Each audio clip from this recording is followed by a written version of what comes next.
জীবনযাপন করবার যে ধারাবাহিকতা, এ ব্যাপারে কোনো ধারণা নেই। চলছে তো চলছে, অথচ আমরাই চিৎকার করে বলছি যে ইসলাম হলো পৃথিবীর সবচেয়ে ভালো শান্তির ধর্ম। ইসলাম, এক্ষুনি যদি কোনো হিন্দু ভাই বলে ইসলাম অশান্তির ধর্ম, তাহলে তো তার সঙ্গে তো বেঁধে যাবে, মুসলমানরা ছেড়ে দেবে না।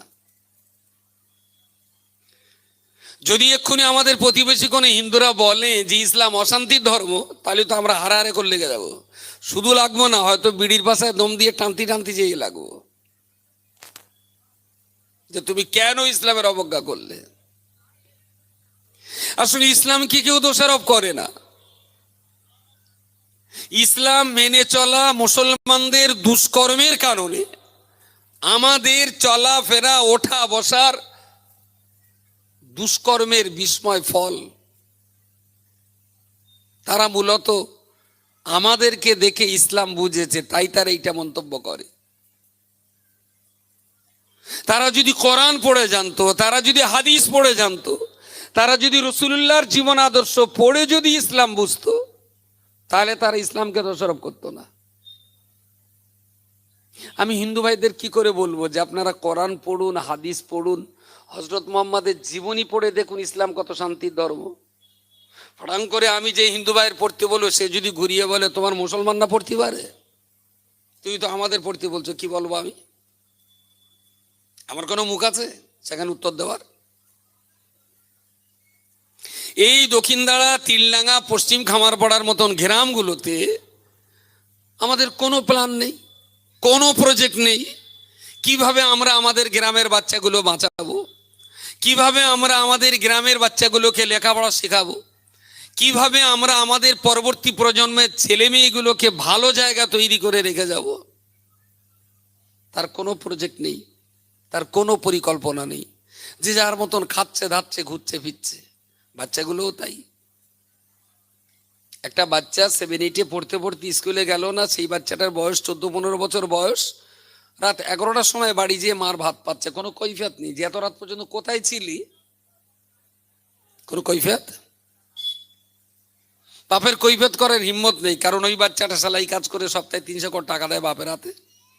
ওর বাপ তাঁতি পাগল হয়ে গেছে।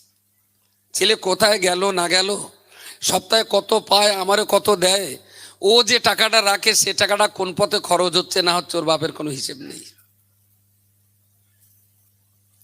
এইভাবে কি কোনো সমাজ চলতে পারে? এইভাবে কি ইসলামী সমাজ কখনো টিকে থাকতে পারে?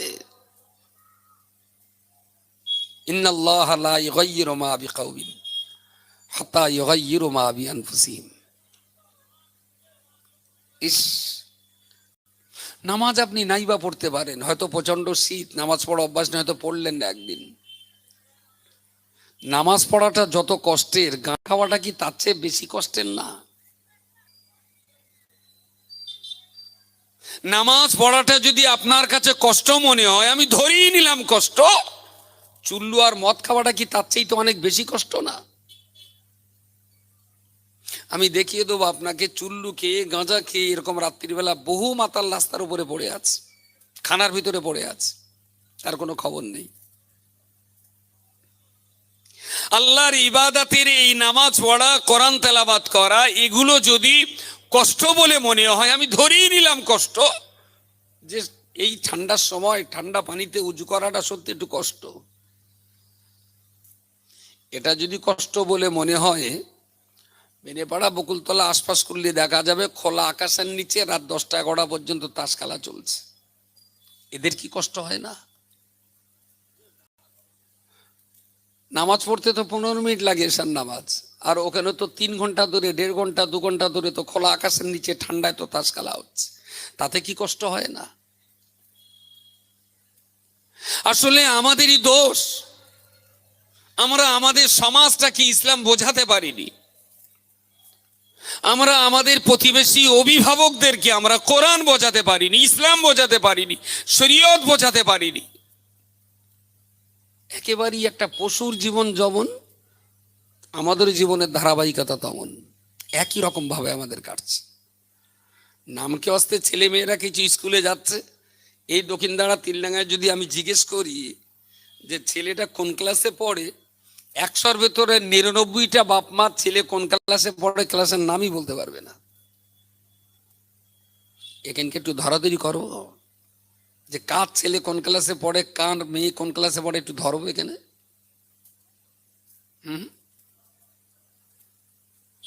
আর যদি বলি কি কি বই পড়ে, তাহলে তো হার্ট অ্যাটাক করে স্পটই মরে যাবে, কোনো খবর নেই তো।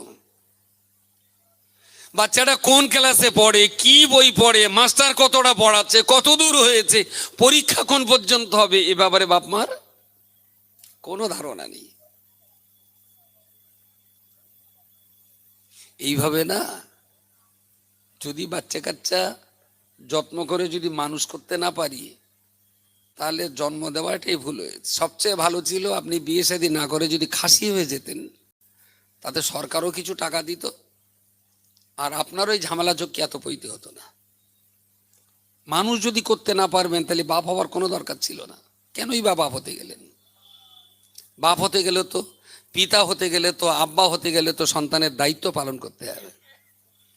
সেই পিতাটা তো সমাজে খুব কম দেখছি, সেই আব্বার সংখ্যা তো এই সমাজে অত্যন্ত কম, একেবারেই বিরল।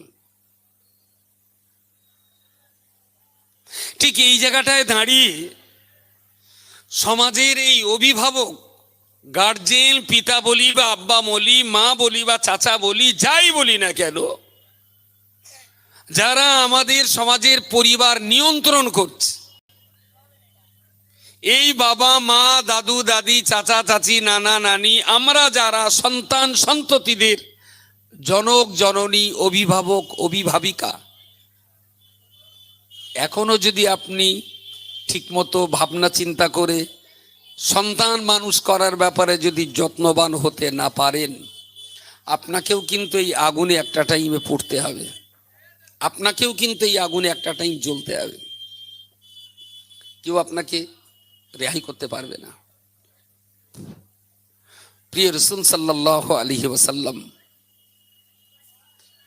তিনি তো সাহাবীদেরকে বলতেন, কোরআনুল কারীমের এই সুন্দর আয়াত, ইন্নাল্লাহা লা ইউগাইয়িরু মা বিকাউমিন হাত্তা ইউগাইয়িরু মা বিআনফুসিহিম। আল্লাহ কোরআনের ভিতরে বলেছেন, ইন্নাল্লাহা লা ইউগাইয়িরু মা বিকাউমিন, সেই জাতি, সেই পরিবার, সেই সমাজ আর সেই গোষ্ঠীর ভাগ্য আমি আল্লাহ পরিবর্তন করে দেব না, যতক্ষণ ওই পরিবার নিজেরা নিজেদের ভাগ্য পরিবর্তন না ঘটাবে। এখন যদি মনে করেন আল্লাহ সব পারেন, আমিও বলছি আল্লাহ সব পারেন, তাহলে আপনি প্রশ্ন তুলতে পারবেন, তাহলে আবু জেহেল কলমা পড়িনি কেন? আল্লাহ পড়ায়নি তাই পড়িনি? আল্লাহ ইচ্ছা করলে তো পড়াতে পারতেন, কিন্তু পড়ায়নি কেন? আসলে আল্লাহ তো মানুষকে স্বাধীন চিন্তা করবার মতো ব্রেন দিয়েছেন। কুকুর, বিড়াল, গরু, ছাগল, ন্যায় নীতি আদর্শের কোনো বিচার কোন প্রাণী জগতের জন্য প্রযোজ্য নয়। বিচার ব্যবস্থা প্রযোজ্য মানুষের জন্য। আপনি দেখুন, এই আমটি আমটি শীতে যদি কোনো শেয়াল কারুর ডোবের মুরগি ধরে যদি খায়, আর বাইদি বাই যদি বাড়িওয়ালা ফাঁদ পেতে যদি শেয়ালটা ধরতে পারে, আর ওই শেয়াল ধরে যদি বাদুড়িয়া থানায় এনে বলে, স্যার এই শেয়ালে আমার মুরগি খেয়েছে, আমি শেয়ালের বিরুদ্ধে এফআইআর করতে চাইছি, পুলিশ কি শেয়ালের বিরুদ্ধে কেস নেবে? কথা বলেন, শেয়ালের বিরুদ্ধে? কিন্তু কোন মানুষ যদি এই রাত্রিবেলাতে কারোর বাড়ি একটা মুরগির পিলে চুরি করে, বাচ্চা মুরগি, ওরে ধরে যদি থানায় নিয়ে যদি কেস করে, কেস কেন হবে? শেয়াল ধাড়ি মুরগি খেলো, তার বিরুদ্ধে কেস হলো না, আর মানুষ বাচ্চা মুরগি ধরলো, তারই বিরুদ্ধে কেস। আসলে শেয়ালকে আল্লাহ বিবেক, বুদ্ধি, চিন্তা ভাবনা কোনো কিছু আল্লাহ দেননি, তো শেয়ালের জন্য কোনো বিচার ব্যবস্থা থাকবে না। আল্লাহ বিবেক, চিন্তা শক্তি মানুষকে দিয়েছেন, তাই আইন কানুন নীতি সব মানুষের জন্য প্রযোজ্য, অন্য প্রাণীর জন্য না। আমরা কি বুঝি না? খুব ভালো বুঝি। পৃথিবীটা শান্তি রাখার দায়িত্ব গরু ছাগল আর কুকুর বিড়ালের না। সমাজটা কি সুন্দর রাখার দায়িত্ব বাঘ, সিংহ, হাঙর, কুমির, জলহস্তী, ডলফিনের উপরে নয়। সমাজটা শান্তি রাখার দায়িত্ব তো আল্লাহ মুসলমানদের দিয়েছেন, মানুষকে দিয়েছেন, যে তোমরাই পৃথিবীটাকে সুন্দর করে রেখো, তোমরাই এই পৃথিবীটাকে আরামদায়ক করে রেখো। ঘুরিয়ে যদি জিজ্ঞেস করি, মানুষের 70 বাঘ, পৃথিবীর ইতিহাসে বাঘে কটা মানুষ খেয়েছে আর মানুষে কটা মানুষ খেয়েছে? সারা পৃথিবীর যত জঙ্গলে যত বাঘ আছে যদি হিসাব করা হয়, তাহলে পৃথিবীতে বছরে বাঘে কটা মানুষ মারে আর প্রতি 1 বছরে মানুষে কটা মানুষ মারে? আমার তো মনে হয় বাঘে বোধহয় মানুষ বেশি খাচ্ছে। বলেন মানুষে? তাহলে এরা মানুষেরা তো বাঘের চেয়ে বিপজ্জনক, এরা তো বাঘের চেয়ে বেশি হিংস্র। মানুষ তো বাঘের ভয় পায় না এখন, আর এখন মানুষের ভয় পায়। অথচ এই দুনিয়াটাকে যিনি সৃষ্টি করেছেন, যে আল্লাহ এই দুনিয়াটাকে সুন্দর করে সাজিয়ে গুছিয়ে সুন্দর করেছেন, সে আল্লাহই তো বলেছেন পৃথিবীর শান্তি শৃঙ্খলা বজায় রাখবার দায়িত্ব মানুষের উপরে। সুবহানাল্লাহ বলেন, সবাই মিলে বলেন সুবহানাল্লাহ। কিন্তু দেখা যাচ্ছে আগুন আমরা লাগাচ্ছি, মানুষেরা আগুন লাগাচ্ছে এই দুনিয়াটায়। কেউ মন্দির ভেঙে মসজিদ করছে, কেউ আবার পলিটিক্সের নামে মসজিদ করছে, কেউ এরে ওরে তাড়াচ্ছে, ও ওরে তাড়াচ্ছে, এ ওরে মারার হুমকি দিচ্ছে, ও ওরে ভাগীরথীতে ভাসিয়ে দেওয়ার হুমকি দিচ্ছে। শালা বাঘে বাঘেও এরা হিংস্রতা কখনো তো হয় না। বাঘে বাঘেও তো কখনো এমন ভয়ঙ্কর পরিণতি আমরা দেখিনি যে মানুষের ভিতরে হচ্ছে। মানুষের মনুষ্যত্বের পরিচয় কোথায় আজকে? কে কাকে কত বেশি মারতে পারে, কে কাকে কত বেশি বিপদে ফেলতে পারে, কে কাকে কত বেশি অপমান অপদস্থ করতে পারে, তার যেন একটা কম্পিটিশন চলছে জগৎ জুড়ে। আর এরই মাঝখানে কিছু অশিক্ষিত, অল্প শিক্ষিত, আনপড়, অপরিণামদর্শী অশিক্ষিত মুসলমানকে নিয়ে দাবার বোর্ডের মতো করে জুয়া খেলা করছে আমাদের দেশের কিছু শিক্ষিত শয়তান। দুর্ভাগ্যজনক, খুবই দুর্ভাগ্যজনক। জানি না এই দেশের পরিস্থিতি পরবর্তীকালে কোথায় যাবে। মুসলমানদের উপায় কি, হিন্দুদের উপায় কি, খ্রিস্টান বৌদ্ধদের উপায় কি? আসলে দেশটা যদি সুন্দর হয় তাহলে সুন্দর দেশে সবাই তো সুন্দরভাবে বাঁচতে পারবে। আসলে দেশটাই যদি সুন্দর না হয় তাহলে অসুন্দর দেশে কেউ তো শান্তি নিয়ে বাঁচতে পারবে না। মানুষের মাঝে মানুষের এত বিভেদ, এত বিভেদ, এত বিভেদ, এটা হয় কি করে? অথচ এই মানুষকেই আল্লাহ পৃথিবীতে সৃষ্টি করেছেন পৃথিবীটা সুন্দর রাখার জন্য। আমার আল্লাহ পাক রব্বুল আলামিন কোরআন শরীফের অপর একটা জায়গায় বলেছেন, লাকাদ খালাকনাল ইনসানা ফি আহসানি তাকওয়িম। আল্লাহর বান্দা মনে রাখুন, আমার আল্লাহ পরিষ্কার করে বলেছেন, আসমানের নিচে জমিনের উপরে যত রকমের মানুষ থাক না কেন, কোরআনুল কারীমের বর্ণনা অনুযায়ী तमाम দুনিয়ার সমস্ত মানুষকে আমার আল্লাহ সৃষ্টি করেছেন। এবং সৃষ্টি করেছেন তাই নয়, সৃষ্টি জগতের ভিতরে সবচেয়ে সুন্দর আকার আকৃতি, সবচেয়ে সুন্দর প্রকৃতি, সবচেয়ে সুন্দর গঠনতন্ত্র দ্বীপ আমার আল্লাহ মানব জাতিকে তৈরি করেছেন। সঙ্গে এটাও তো আল্লাহ বলে দিয়েছেন, ওয়ালাকাদ কাররামনা বানি আদম, যে মানুষকে আমি আল্লাহ সুন্দর করে তৈরি করেছি সেই মানুষ মানুষকে আমি আল্লাহ সবচেয়ে বেশি সম্মান দান করেছি। পৃথিবীর জমিনে যা কিছু আমরা দেখতে পাই, মানুষের চাইতে বেশি সম্মানিত আর কেউ হতে পারে না। গায়ের শক্তি অনেকের থাকতে পারে, কিন্তু মানুষের মতো বুদ্ধিমান তো পৃথিবীতে আর কোনো জাতি নাই। মানুষের মতো সম্মানিত পৃথিবীতে আর কোনো জাতি নয়। আল্লাহ মানুষকে সুন্দর করে তৈরি করেছেন, সবচেয়ে বেশি সম্মান দান করেছেন, আর সবচেয়ে বেশি বুদ্ধি আল্লাহ তো মানুষের মাথায় দিয়েছেন। কি দেয়নি আল্লাহ আমাদের? মানুষের মতো সুন্দর পৃথিবীতে আর কিছু নেই। মানুষের মতো সম্মানের জাতি আল্লাহর কাউকে পাঠাননি। আপনি একটা কুকুরকে আতু বলে ডেকে ডাকলে আসবে। দুটো ভাত নিয়ে যদি মাটিতে ফেলে দেন, কুকুর খাবে না? কুকুর আজকে তাবারুকগুলো যদি মাটিতে দেওয়া হয়, কোন শ্রোতা খাবে? খুব যদি খিদে লাগে, ওই রাস্তার ধারে এক ওকড়া করে সব ঢেলে দেওয়া হলো, আর বলা হলো আপনারা যা শেয়ারটা করে ওকড়া বসে বসে খেয়ে বাড়ি যান। ধুলো কাদা লাগার আগে উপরে যেগুলো আছে ওগুলো তো এখনো ধুলো লাগেনি, তবুও কি খাবে কেউ? পাগলে ছাড়া।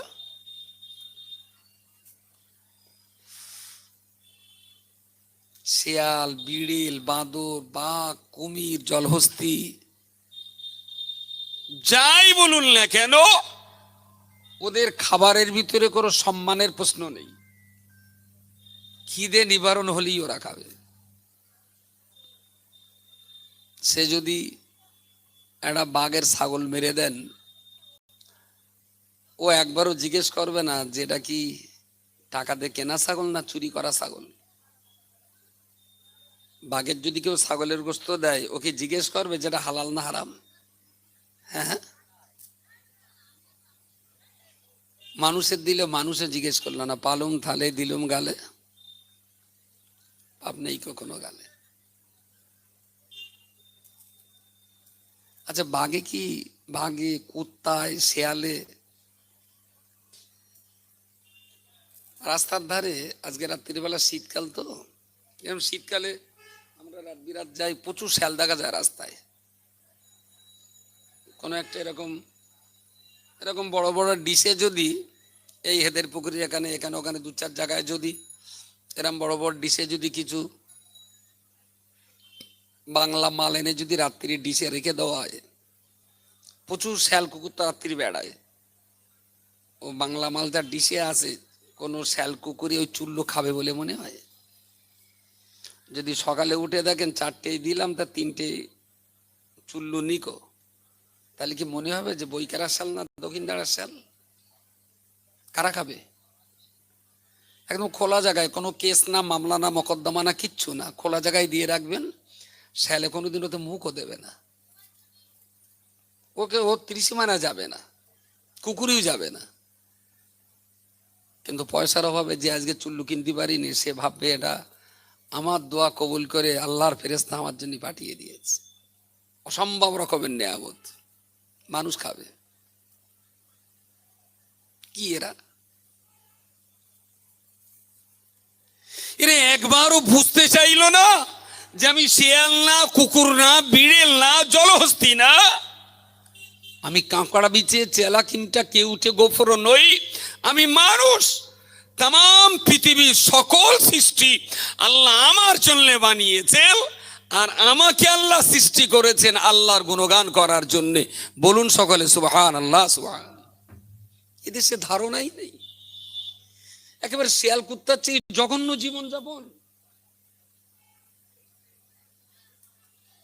লোকে বলে পাগলা কুকুরে, মাঝে মাঝে এরকম আওয়াজ একটা হচ্ছে যে কেরামেন একটা পাগলা কুকুর বেরিয়েছে, সাবধানে চলাচল কর।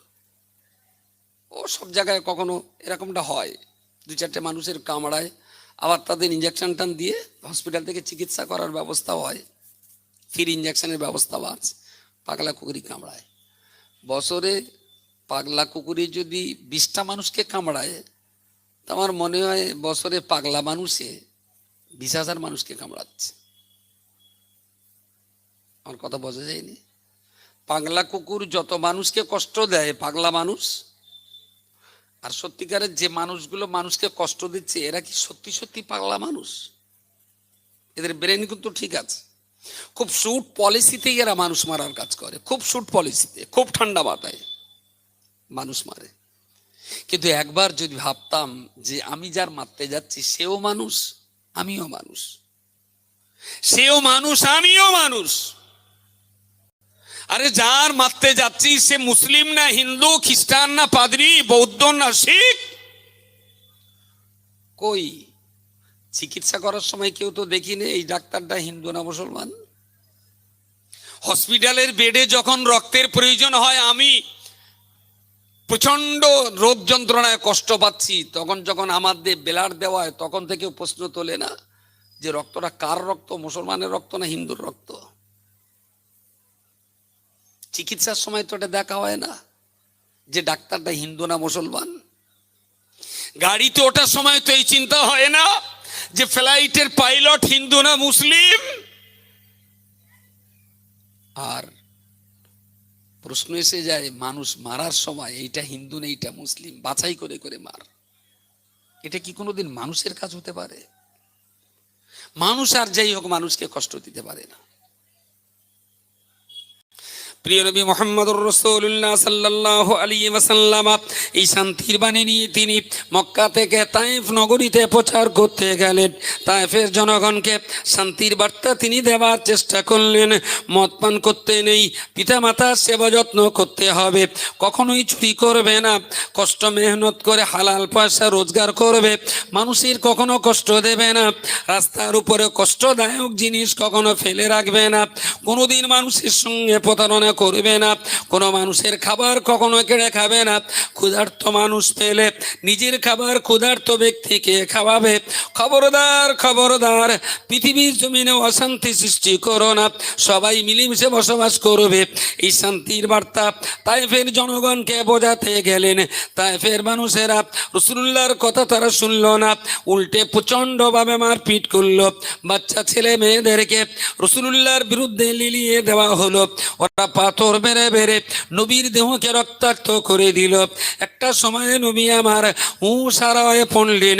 সঙ্গী যায়েদ বিন হারেসা রাসূলুল্লাহকে আর কোলায় করে নিয়ে আত্তাসের আঙ্গুর বাগানের ভিতরে চলে গেলেন। ওখানে নবীকে আশ্রয় দিলেন। উরতির উপরে রাসূলুল্লাহর মাথা নিয়ে তিনি অপেক্ষা করলেন। বিশ্ব নবীর গোটা দেহ রক্তাক্ত হয়ে গেল। দারুণভাবে তিনি কষ্ট পেলেন। একটা টাইমে জ্ঞান তিনি ফিরে পেলেন। আল্লাহ পাকের ফেরেশতা জিবরিল রাসূলুল্লাহর কাছে যে বললেন, ইয়া রাসূলুল্লাহ, ইয়া হাবিবাল্লাহ, তায়েফের জনগণ আপনার উপরে অত্যাচার করেছে, মারপিট করেছে, আল্লাহ পাক আমায় পাঠিয়ে দিয়েছেন তায়েফের জনগণের জন্য। আপনি যেটাই বলবেন আল্লাহ পাক সেটাই কবুল করে নেবেন। নবী জিজ্ঞেস করলেন, জিবরিল রে, কেন এ কথা বলছো? বলে, ওরা আপনার কষ্ট দিয়েছে, আপনি যদি মনে করেন তায়েফে বৃষ্টি দেওয়ার জন্য বলেন, আল্লাহ পাক তায়েফের উপরে এত পরিমাণ বৃষ্টি বর্ষণ করবেন গোটা তায়েফ প্লাবিত হয়ে যাবে। আপনি যদি মনে করেন তায়েফে ভূমিকম্প দিতে, আল্লাহ পাক এত কঠিন ভূমিকম্প দেবেন গোটা তায়েফ ভেঙে চূর্ণাচুর চুরমার হয়ে যাবে। আপনি যদি মনে করেন আসমান থেকে অগ্নি বৃষ্টি দিতে, আল্লাহ গোটা তায়েফে এত পরিমাণ আগুন লাগিয়ে দেবেন তায়েফের পাহাড়গুলো জ্বলে পড়ে সারখার হয়ে যাবে। ইয়া রাসূলুল্লাহ, ইয়া হাবিবাল্লাহ, ওরা আপনার কষ্ট দিয়েছে, আপনি যেটাই বলবেন আল্লাহ পাক সেই আযাব আর গজব দিয়ে তায়েফের জমিনকে ধ্বংস করে দেবেন। নবী আবার বললেন, জিবরিল, আমার আল্লাহকে বলে দাও, আল্লাহ পাক রব্বুল আলামিন আমার নাম দিয়েছেন রহমাতুল লিল আলামিন, জগতের জন্য আল্লাহ আমাকে দয়া মায়া করুণা করে পাঠিয়ে দিয়েছেন।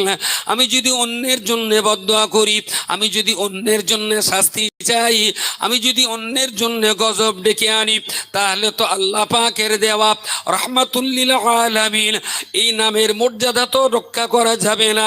তাই আমি মুহাম্মদ ইবনে আব্দুল্লাহ আপনাকে বলছে, ভাই জিবরিল, আমার আল্লাহকে বলে দিন আল্লাহ পাক যেন ওদের গজব দিয়ে ধ্বংস না করেন, বৃষ্টি দিয়ে তাদের ডুবিয়ে না দেন, আগুন দিয়ে যেন পুড়িয়ে সারখার না করে দেন, ভূমিকম্প দিয়ে তায়েফের ইতিহাস যেন নিশ্চিহ্ন করে দেন।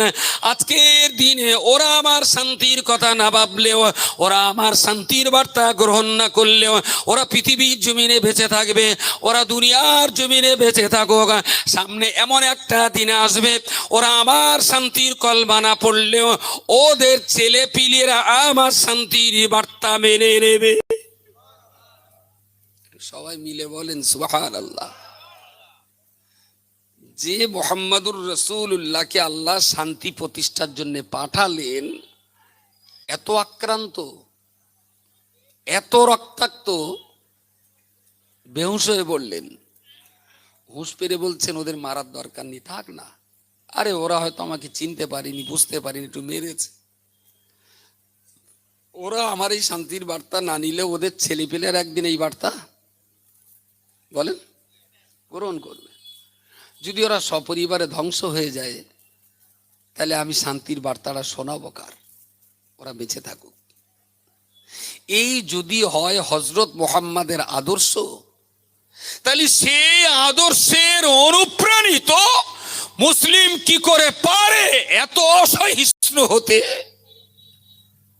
মুসলমানদের ভিতরে কেন এত ধৈর্য? কেন এদের ভিতরে সবর থাকবে না? কেন এদের ভিতরে ধৈর্য থাকবে না? কেন এদের ভিতরে মানবতা থাকবে না? কেন এদের ভিতরে শিষ্টাচার থাকবে না? যে মুহাম্মদ এত আক্রান্ত হয়েও অন্যকে ক্ষমা করতে পারেন, এরা আক্রান্ত হয়ে নিজের ভাইকেও ক্ষমা করতে পারে না। এক আঙুল দেখালে দু আঙুল দেখায়, ঢিল দিয়ে মারলে এরা পাল্টা ইট ছোড়ে, ওরা যদি 303 ব্যবহার করে এরা তখন রাইফেল খোঁজে, ওরা যখন চাকু দিয়ে মারে এরা তখন তলোয়ার খোঁজে। ছি ছি ছি ছি ছি, এটা কি মানুষের মতো কাজ? দয়া, মায়া, ক্ষমা, প্রেম, ভালোবাসা, উদারতা, বন্ধুত্ব সব শেষ, সব শেষ। আসলে আসবে কিভাবে? এইগুলো পড়তে হবে, বুঝতে হবে, নবীকে জানতে হবে, তাহলে তো ধীরে ধীরে ধীরে ধীরে এই জ্ঞানগুলো আমাদের ভিতরে ঢুকবে আস্তে আস্তে আস্তে আস্তে। সেসব পড়াশুনো আছে। খুব দুঃখ যে যতদিন পর্যন্ত আমরা আমাদের জাতিটাকে এইগুলো ঠিকঠাক করে আমরা বোঝাতে না পারবো, ততদিন পর্যন্ত এই জাতির দুঃখ দুর্দশা ঘুচবে বলে আমার মনে হয় না, মনে হয় না। কাকে গরম দেখাচ্ছেন আপনি? যে আল্লাহ স্বয়ং সাহায্যকারী ছিলেন রাসূলুল্লাহর, তাই না? যে আল্লাহ স্বয়ং নবীকে সাহায্য করতেন ওহীর মাধ্যমে, সলা পরামর্শ বুদ্ধি সবকিছু আল্লাহই দিতেন, সেই নবী এতটা আক্রান্ত হলেন, এর পরেও বললেন না আল্লাহ ওদেরকে কষ্ট দিক, এটা আমি মুহাম্মদ কখনো বলতে পারবো না। সুবহানাল্লাহ বলেন। কতটা সবর আর কতটা ধৈর্য! মানুষের প্রতি তার দয়া, মায়া, দাক্ষিণ্যতা, প্রেম, ভালোবাসা, উদারতা আর মহব্বত কতটা না থাকলে এই কথাটা বলা যায়? আজকে সেই নবীর উম্মত কখনো অধৈর্য হতে পারে? সেই নবীর উম্মত কখনো অসহিষ্ণু হতে পারে?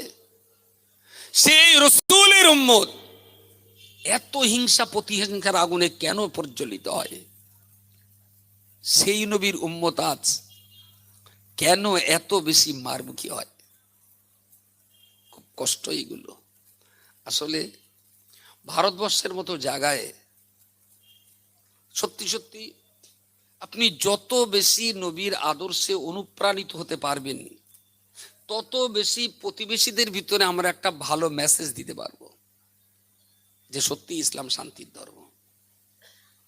আর আপনি যত অসহিষ্ণু হবেন, যত বেশি আপনি অধৈর্য হবেন, যত বেশি আপনি মারমুখী হবেন, ততই বেশি আপনার কাছ থেকে একটা বাজে মেসেজ প্রতিবেশীদের কাছে যাবে, এবং এটাই আমাদের জন্য আরো বড় বিপদের কারণ হয়ে দাঁড়াচ্ছে। আমরা তো দেখতে পাচ্ছি। আল্লাহর রাস্তে প্রত্যেকটা অভিভাবক যারা আছেন, আমি খুব কষ্ট করেই বলছি, আপনার পরিবারটা আপনি সামলান প্লিজ। সন্তান তো আপনার, বাচ্চা দুটো তো আপনার, ভাইটাও তো আপনার। অন্তত নামাজ, কোরআন, রোজা, জাকাত এগুলো একেবারেই নির্ভর করে আমার ব্যক্তি সত্তার উপরে। আমি করতেও পারি, নাও পারি। নামাজ পড়া, রোজা করা, জাকাত দেওয়া, একটু জানাজা যাওয়া বা এতেকাপ করা, এগুলো একেবারেই আমার নিজের উপরে। এগুলো আমি আদায় করলে আমার লাভ, এগুলো না করলে আমার ক্ষতি। কিন্তু আমি যদি মিথ্যাবাদী হই তাহলে আমার কারণে অন্যও বিপদে পড়ে। আমি যদি প্রতারক হই, আমার প্রতারণায় অন্য কেউ ঠকে যেতে পারে। আমি যদি হঠকারী হই তাহলে আমারও হঠকারিতা অন্য মানুষকে অনেক বিপদে ফেলে দিতে পারে। আমি যদি অসহিষ্ণু হই, আমার কারণে সমাজ অনেক বিপদে পড়তে পারে। আপনার বাচ্চাটা যদি নামাজ নাও পড়ে, অন্তত এই শিক্ষাটা তো দিতে পারেন, কোচি এই সকাল থেকে আর সন্ধ্যা পর্যন্ত তুমি একটা মিথ্যা কথা বলবে না। আমি তোমার বাবা, তোমার কাছে যেন কোনোদিন আমার শুনতে না হয় যে তুমি মিথ্যা কথা বলছো, সত্যবাদী হয়ে যাও। কোচি আমি তোমাকে বলছি, এই সকাল থেকে আর রাতের ঘুম না আসা পর্যন্ত তোমার দ্বারায় পৃথিবীর কোনো মানুষের যেন ক্ষতি না হয়। তুমি এমন ভাবে চলো, এমন কথাবার্তা বলো, সমাজের সাথে তুমি এমন আচার ব্যবহার করো, তোমার দ্বারায় সমাজে কারোর যেন, কথা বলেন, ক্ষতি না হয়। কেউ যেন আমার নালিশ না করে যে ভাই আপনার ছেলেটা ওই জায়গায় মারপিট করেছে। আমি কিন্তু এটা শুনবো না। নামাজ, রোজা, জাকাত একেবারেই ব্যক্তিসত্তা আমি যদি আদায় না করি, তার জন্য সমাজ কলুষিত হয় না, আমার পাপ হবে। কিন্তু আমি যদি অসহিষ্ণু হই, অধৈর্যশীল হই, হঠকারী হই, প্রতারক হই, মিথ্যাবাদী হই, তাহলে আমার কারণে সমাজের অনেকেই বিপদে পড়তে পারে। অন্তত এগুলো তো বলতে পারি। দুপুরবেলা কচিটা কাঁদতে কাঁদতে বাড়ি এসছে, 12 বছরের কচি। মা জিজ্ঞেস করলো কি হয়েছে, তাহলে উত্তরপাড়ার শফিকুল আর পোল্টমার মেরেছে। তা মা আবার সেই তর্কে আর একটা চড় মেরে বলে দেয়, ওরা মেরেছে আর প্যান প্যান করতে করতে বাড়ি এসো, কেন মেরে আসতে পারোনি দুটো? আমি কি খুব বাজে কথা বলছি? এটা কি মা না জল্লাদ? এটা কি মা না রাক্ষসী? এটা কি সমাজের শান্তির বার্তা বহনকারী মা, না অশান্তির আগুন জ্বালানো ইবলিস? তুমি তো একটা মা। তোমার সন্তানকে কেউ না কেউ মেরেছে, তুমি বুকে জড়িয়ে আদর করে বলতে পারোনি বাবা তারা তো মেরেছে, তুমি মারোনি তো? খবরদার যেন তুমি বেরো না। ওরা তোমাকে মেরেছে, আল্লাহর বিচার করবে। একদিন দেখো তুমি মার খেয়ে জান্নাতে যাবে, আর যারা তোমাকে মেরেছে একদিন তোমার সামনে দেখো ওরা কাঁদতে কাঁদতে জাহান্নামে যাবে। বাবু তুমি মার খেয়ে এসেছো, আমি খুব শান্তি, খবরদার কাউকে যেন মেরো না। আচ্ছা এই নসিহতটা যদি সমাজের প্রত্যেকটা মা দিতেন তার সন্তানদের, মারামারি করার লোক থাকতো সমাজে? আমরাই তো এই বিষাক্ত ক্রিয়া তো আমরা হাতে করে তৈরি করেছি, হাতে করে তৈরি করেছি তো সমাজটাকে এইভাবে। যারা মারলো আর তুমি মার খেয়ে এলে, কেন পাল্টা মেরে আসতে পারো নি? এটা কোনো ভালো মায়ের পরিচয় বহন করতে পারে না, কখনই হতে পারে না। মাস্টার মশাই অঙ্ক বা ইংরাজি, বাংলা বা ভূগোল কোনো একটা বিষয় হয়নি বলে মাস্টার মশাই চড় মেরেছে, আর চড়টা হয়তো প্রয়োজনের চেয়ে একটু জোরে লেগে গেছে। ইস, মা পারে সেই সন্তানকে নিয়ে মাস্টারের বিরুদ্ধে জেহাদ করতে? বলেন বলেন। মা সেই বাচ্চাকে নিয়ে স্কুলে চলে এলো, এই তো আপনার বাড়ির পাশে স্কুল, এই কোন মাস্টার মেরে রে, ভাষাগুলো ঠিক, কোন মাস্টার গায়ে হাত দিয়েছে? রবিক মাস্টার। ও মাস্টার তুমি আমার ছেলে মিললে কেন? তাই না আবার বিচার হবে। একটা টাইমে মাস্টারের কাছে ওই ছাত্রের অভিভাবিকের কাছে মাস্টারকে ক্ষমা চাইতে হবে, না চাইলে এ গঙ্গার জল কত দূর গড়াবে। হিন্দু গ্রামগুলোতে দেখেছেন বাচ্চার গায়ে হাত দেওয়ার জন্য কখনো তার মা ছুটে এসে নালিশ করেছে মাস্টারের কাছে? একেবারেই তো লাগালাগি। আর প্রতিবেশী, আমার প্রতিবেশী হিন্দু মা, তাদের সন্তানকেও তো অনেক সময় মাস্টারে মারে। কই আমার কানে কখনো তো এই বার্তা যায়নি যে অমুক গ্রামেরই হিন্দু মা তার বাচ্চাকে মারির কারণে মাস্টারের কাছে নালিশ করেছে? আমার কাছে রিপোর্ট আছে, অনেক মুসলমান বাচ্চা একটু মার খাওয়ার কারণেই বাচ্চা এনে বিচার করতে হলো, মাস্টারকে ক্ষমা চাইতে হলো। ক্ষমা না চাওয়া পর্যন্ত মাস্টারে ছাড়া হলো না। আমরা কি মানুষ আছি নাকি অন্য জগতের প্রাণী পশু হয়ে গেছি আমরা? এবং এইরকম ক্ষেত্রে মাস্টারের পাশে দাঁড়াবার মতো লোক পাওয়া যায় না। মাস্টার দেখলো, হায়রে পড়া কপাল, ওরে আজ 4 দিন ধরে আমি এক নামটা দিচ্ছি, ও মুখস্থ করতে পারিনি। ওর বেরেন ভালো, পড়লি ওর পড়া মুখস্থ হয়। আমিও তোর প্রথমে মারিনি, বলেছি এখানে পড়ে তুই পড়াটা তৈরি করে আজ বাড়ি যাবি। ও আমার সঙ্গে জেদ করেছে আমি পড়বো না, তখন আমি একটা চড় মেরেছি। তোরা তো লোকের বাচ্চা না, ও তো আমারই বাচ্চা। এরা অন্যায় যদি আমার বাচ্চা করে, আমিও তো তার একটা চড় মারতাম। এই বাচ্চাটা আমার মনে করি তো আমি একটা চড় মেরেছি। তো ওর বাচ্চাকে নামটা শেখাবার জন্য যদি চড় মেরে আমাকে আজ অন্যায় স্বীকার করতে হয়, ঠিক আছে, কালকে তার পড়াবো না। ছেলেপিলে আসবে, শুধু থালা বাজাবে, খিচুড়ি খাবে আর বাড়ি যাবে। বুঝতে পারছেন না? এরম জায়গায় মাস্টার এসে শুধু পুকুর ধারে দাঁড়িয়ে, পুকুর ধারে চেয়ার নিয়ে বসে থাকবে, যেন পুকুরি ডুবে কেমন না মরে। বাকি ওদিকে যা পারিস কর, এতে মাস্টারদের কিচ্ছু এসে যায় না। কারণ ওরা যে স্বাধীনভাবে পড়াবে, মুসলমানরা সে অধিকার দেয়নি তো তাদের। আমার সন্তানকে আমি প্রতিদিন 3 বার করে ঠ্যাঙাই, এতে কোনো চাপ যাবে না। মাস্টার অঙ্ক শেখাতে যদি গায়ে হাত দেয়, মাস্টার বিরুদ্ধে বিরাট দোষ। বলুক কোন মা, কোন বাবা তার সন্তানের গায়ে হাত না দিয়ে 13 বছর বয়স হয়েছে? বলুক একটা বাবার মা। যদি কেউ বলে যে আমার ছেলে আর আমার মেয়ে মানুষ করেছি, একদিনও মারিনি, আমি বললাম তাহলে তোমার ছেলে হয় নবী হবে আর না শয়তান হবে। বুঝতে পারেননি? আল্লাহ পাকের নবীরা যারা মায়ের কোলে মানুষ হয়েছেন, কোন নবীকে কোনো মাকে মারতে হয়নি। আর তোমার ছেলের একদিনও মারতে হয়নি, তাইলে ওরা বিরাট ভদ্রলোক। আর না হলে এত বড় শয়তান হবে যে ওই ছেলের হাতে মার খেয়ে খেয়ে তোরও জীবন যাবে, তোর স্বামীরও জীবন যাবে। পাক্কা শয়তান হবে। সোহাগ আর শাসন বাচ্চার জন্য দুটোই প্রয়োজন। প্রথম ভালোবাসা, তারপর শাসন। বাচ্চার দৈহিক মানসিক হেলথ সব কিছু দেখে শুনে একটু শাসনও করতে হয়। যেমন জীবনের সর্বোচ্চ ভালোবাসাটা আমি সন্তানকে দেব, তবে জীবনের সবচেয়ে বেশি শাসনটা আমার সন্তানকেই করব। আর শাসন করা তার পক্ষেই মানানসই যিনি ভালোবাসতে পারেন।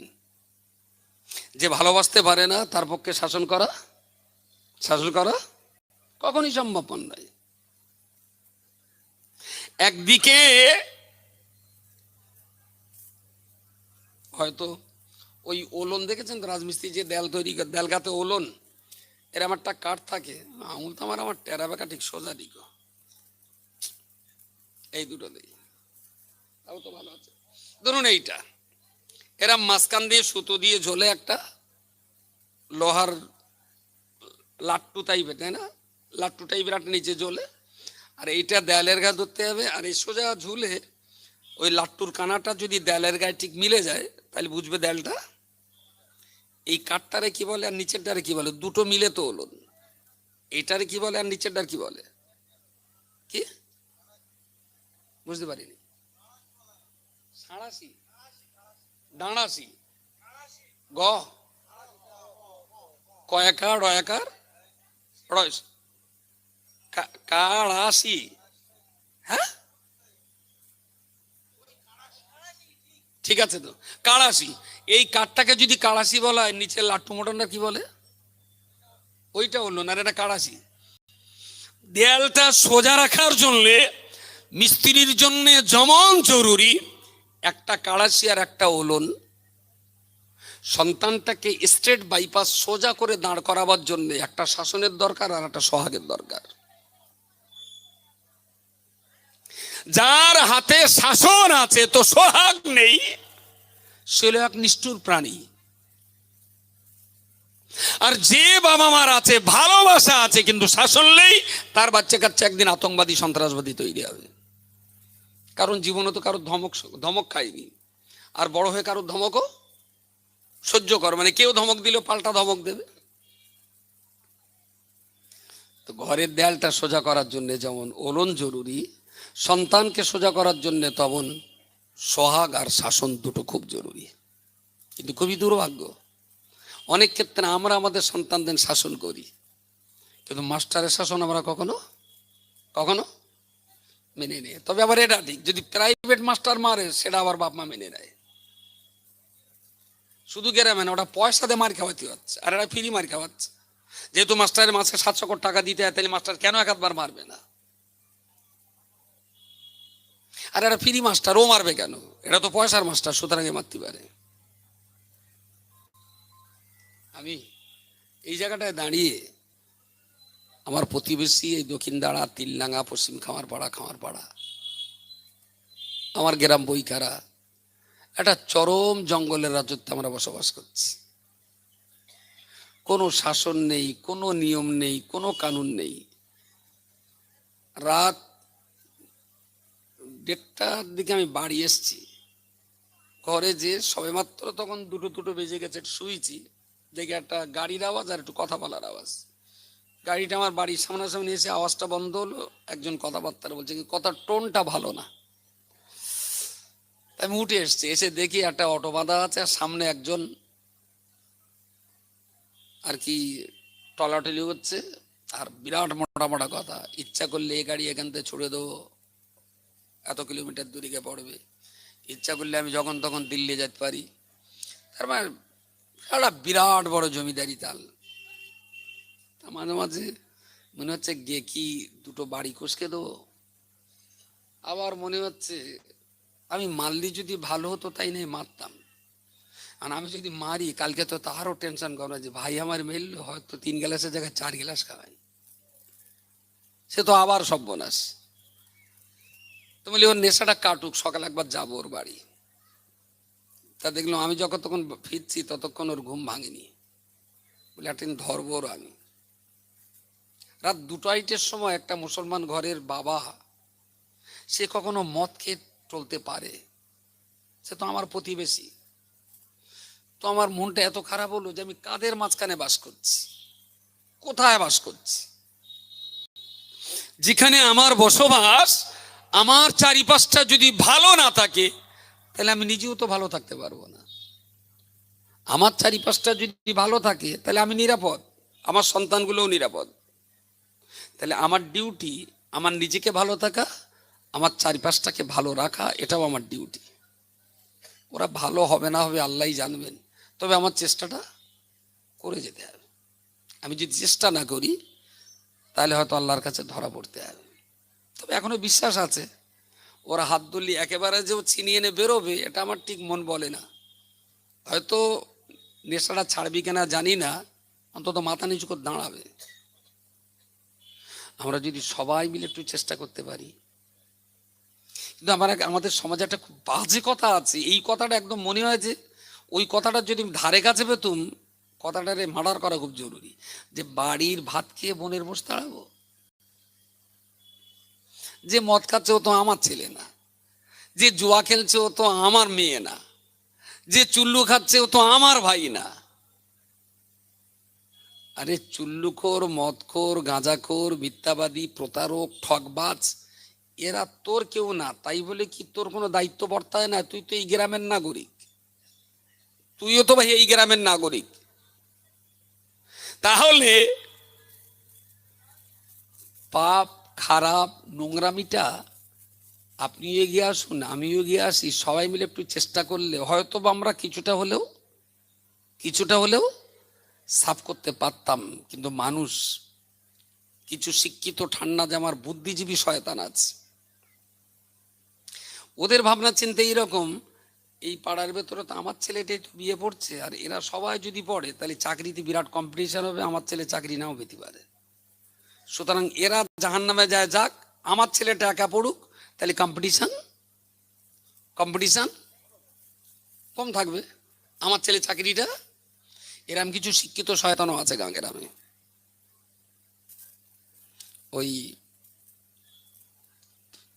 একটা পাখি আছে না, ওই চৈত্র বৈশাখ মাসে যখন পানি না হয় না, ওই হটটিটি পাখি না কি বলে আমাদের ভাষায়, কি বলে ওর, ওই পাখি বলে না। ইমাম গাজ্জালির একটা বইতে পড়ছিলাম, ওই পাখির বাসায় ও যখন শোয় এরকম ওর দুটো পা আকাশমুখ করে দিয়ে শোয়। ও ডান দিকে বাম দিকে কাতেও শোবে না, উবড়ে শোবে না, ও চিত হয়ে থাকবে আর পা দুটো আকাশমুখ। হ্যাঁ, পরে জিজ্ঞেস করা হলো তুই এরকম পা উপরের দিক শুস কেন? তবে তুই আকাশ যদি ঘাড়ে পড়ে সেই জন্য পাড়া তুলে রেখেছি, আকাশ ভেঙে পড়লি ঠেকাবো তাই। হট্টাটি পাখির চিন্তা আর এই ভদ্রলোকের চিন্তা প্রায় একরকম। এরা আমার ছেলের কম্পিটিশনে আসবে, আমার ছেলের চাকরি পেতে কষ্ট হবে, সেজন্য পরে আমার কাছে একা পড়ুক, করা সব জাহান্নামে যাক। সবাই মিলে যদি আমরা চেষ্টা করি যে আমার মহল্লাটা এমন হোক, সব বাচ্চা স্কুলে যাক, সব বাচ্চাই মুক্তবে পড়ুক, সব বাচ্চাই এইচএস পর্যন্ত পাস করুক, সবাই দুটো হালাল রুটি রুজি অন্বেষণ করুক, আমার গ্রামের কেউ মদচুল লুটা না খাক, আমার গ্রামের কেউ প্রতারক ঠকবাজ তৈরি না হোক, আমরা সবাই মিলে আমাদের গ্রামটাকে একটা আদর্শবান গ্রাম হিসেবে গড়ে তুলতে চাই। আমি বিশ্বাস করি রাজনীতির বাঁধনের আড়ালেও ইচ্ছা করলে আমরা ভালো কাজগুলো করতে পারি। কিন্তু বললাম আমাদের সর্বনাশ করেছে একটাই কথা, যে বাড়ির ভাত খেয়ে বনের মোষ তাড়াবো। এইটা আর যাই হোক, কোনো সভ্য ভদ্র রুচিশীল মানুষের নীতি এইটা হতে পারে না। সমাজবদ্ধ প্রাণী মানুষ হিসাবে সবাইকে নিয়ে স্বস্তিতে বেঁচে থাকার ডিউটি আপনারও যতটা আমারও ততটা। আমি 4-5টা গ্রামের মানুষ আছেন। বাকিবুল্লাহ কোথায় গেল? এক করছি হাউস সাহেব কই? বাকিবুল্লাহ একটু ডাকো, আমরা অনেক দূর যেতে হবে। আর আমাদের বোধহয় আজকে সাইম সিদ্দিকী সাহেবের দাওয়াত আছে না? কটায় টাইম আছে ওনার? 8:30টায় ছিল, তাহলে এসে গেছে তো নিশ্চয়ই। তা এখন ওনার দেবেন? আমাদের হুজুর তো, মামা সাহেব তো বলিনি এখনো। হ্যাঁ, সাই মজুরি শেষ, তা এখন একটা বক্তা দাও, ডাকো। তো আমি বিদায়ের প্রাককালে যে কটা কথা বলেছি একটু মাথায় রাখুন। আব্বাকে দেখতাম ছোট বয়সে প্রত্যেক দিন দুপুরে খেয়ে ওই সাইকেলে একটা প্যাকেট বাঁধিয়ে ওতে বসে হুজুরির নামাজ শিক্ষা, দাদা হুজুরির একটা ওসিয়াতনামা, কলমাতুল কফর কেতাব, তরিকত দর্পণ একটা কেতাব নিয়ে তিলডাঙ্গা, খামারপাড়া, দক্ষিণদাড়া, জসাইকাঠি, আটঘরা, পান্তাপাড়া, এই সমস্ত গ্রামে গ্রামে উনি সেই গ্রামের মানুষদের মসজিদটিকে বলতেন এটা একটু পড়ো, এইভাবে একটু লেখাপড়া করো, এটা একটু জানো, এইভাবে ফাতিহাটা মুখস্থ করো। এই করে করে একটা দীর্ঘ জীবন তিনি কাটিয়েছেন। আমার বাবা তো সোনার চামচ গালে নিয়ে জন্ম নেয়নি, একেবারেই আপনাদেরই মতো। এই পিছনে মাঠ তো জামতলার মাঠ, এখনো বলে জামতলা, বেঁকে বই এখনো সেই নাম আছে তো। তা বেঁকে বই জামতলার মাঠে তো আমি তো আব্বার সঙ্গে নাঙল চষেছি, ওই মাঠে বসে 2 বাপ্পুই পান্তাও খেয়েছি অনেক সময়। তো সেই মানুষটাও জীবনে অনেক সময় দিয়েছেন। তারপরে তো তিনি একটা সংগঠন বানালেন সুন্নাতুল জামাত, সেইটা হতে হতে এখন অল ইন্ডিয়া সুন্নাতুল জামাত। অনেক কাজ বেড়েছে, এতগুলো প্রতিষ্ঠান, রিলিফের কাজ বলুন, আই ক্যাম্প বলুন, তারপরেই শীতবস্ত্র বা জামা কাপড় দান করা বলুন, গণবিবাহে বলুন, প্রচুর কাজ তো আল্লাহ রহমতে দেশের মানুষকে সঙ্গে নিয়ে এই কাজকামগুলো তো হয়েছে অনেক।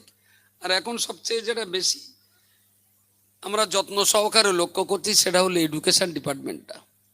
সব বাচ্চাই স্কুলে পড়তে হবে, সব বাচ্চাকেই মক্তবে আসতে হবে। তার একটা সিস্টেম হলো কেরালা মডেল ইসলামিক স্কুল, গ্রামে গ্রামে গ্রামের মক্তবগুলোকে আপডেট করতে হবে।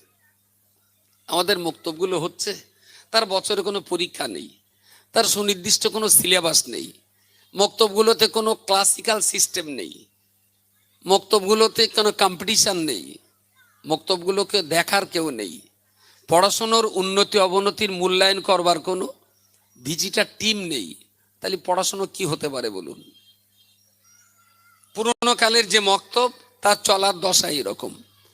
আমরা সেইটাকে সুনির্দিষ্ট একটা সিস্টেমে, যে মক্তবের জন্য যে সিস্টেম, 6 বছরের বাচ্চা ক্লাস 1, 7 বছরের বাচ্চা ক্লাস 2, 8 বছরের বাচ্চা ক্লাস 3, এইভাবে ক্লাস ভাগ করে করে ওদের 4-5টা কেতাব পড়ানো, কোরআন, হাদিস, ফিকহ, আখলাক আর আকায়েদ, 1 থেকে নিয়ে উচ্চ মাধ্যমিক পর্যন্ত বাচ্চারা আমাদের মসজিদেই 5টা বিষয়ের প্রতিদিন 5টা ক্লাস করবে। এবং বছরে 2টো তার পরীক্ষা হবে, বছরে একটা কম্পিটিশান হবে, এবং মাসে মাসে আমাদের ভিজিটার টিম এই মক্তবগুলোকে ভিজিট করবে। 12 মাসের ভিতরে 9 মাস ক্লাস হয়, জেনুইন ক্লাস হয়। 9 মাসের সিলেবাস ভাগ করে দেওয়া, যে জানুয়ারি মাসে এই বই এত 20টা পড়াতে হবে, ফেব্রুয়ারি মাসে এই বইটা এত 20টা পড়াতে হবে, মার্চ মাসে এই বইটা এত 20টা পড়াতে হবে। নর্মালি যে মক্তবগুলো চলছে এর কোনো ভাগাভাগি আছে? পড়াশোনার কোনো বাপ মা আছে? কিচ্ছু নেই। এর জন্য পয়সা লাগে না।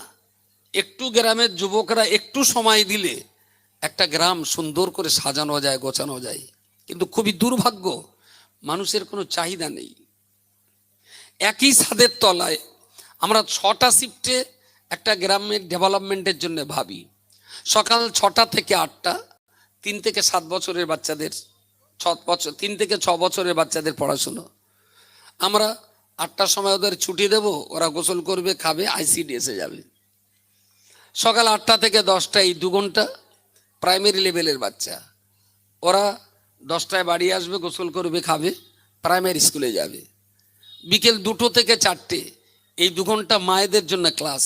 গ্রামের যে সমস্ত মা, আমার এই গ্রামের মা, মহিলা, সাংসারিক জীবনে প্রতিষ্ঠিতা মা, তারাই প্রতিদিন 2 ঘন্টা আমাদের মক্তব ইসলাম চর্চা করবেন। বিকেল 4টে থেকে 6টা এই 2 ঘন্টা হাই স্কুলের ছেলে মেয়েরা, যারা 6 থেকে ক্লাস 2 উচ্চ মাধ্যমিক পর্যন্ত পড়বে, তার মানে 11 থেকে 18 বছরের ছেলে মেয়ে, ওরা আরবিলি হাই স্কুলে পড়তে পারে, LMS হাই স্কুলে পড়তে পারে, মহেশপুর হাই স্কুলে পড়তে পারে। ওরা বিকালে এসে 8 ঘন্টা ইসলাম চর্চা করবে আমাদের মসজিদে বা মক্তবে। মাগরিব থেকে এসা গ্রামের বয়স্ক মানুষরা জ্ঞান চর্চা করবেন, যাদের বয়স 50-এর উপরে।